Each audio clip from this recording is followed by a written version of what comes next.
আমি নই, তুমি নও। কোঠা সংস্কার আন্দোলনকারীদের উপর ছাত্রলীগের হামলা। ঢাকা বিশ্ববিদ্যালয়ের বিজয় ৭১ হলের সামনে কোঠা সংস্কার আন্দোলনে যুক্ত একদল শিক্ষার্থী প্রবেশ করতে গেলে তাতে বাধা দেয় ছাত্রলীগ। এ নিয়ে দুই পক্ষের মধ্যে সংঘর্ষ হয়।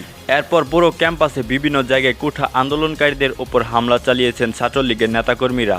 এই হামলায় আন্দোলনকারী শিক্ষার্থীদের অনেকে মারধরের শিকার হয়েছেন। আক্রান্ত শিক্ষার্থীদের মধ্যে রয়েছে ছাত্রীরাও।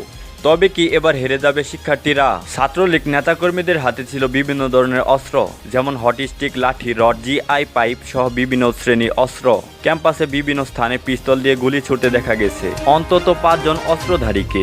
ঢাকা বিশ্ববিদ্যালয়ের পাশাপাশি গতকাল হামলার ঘটনা ঘটে জাহাঙ্গীরনগর বিশ্ববিদ্যালয়, চট্টগ্রাম বিশ্ববিদ্যালয়, রাজশাহী বিশ্ববিদ্যালয় সহ দেশের বিভিন্ন স্থানে। এসব হামলার ঘটনাতেও ছাত্রলীগের নাম এসেছে।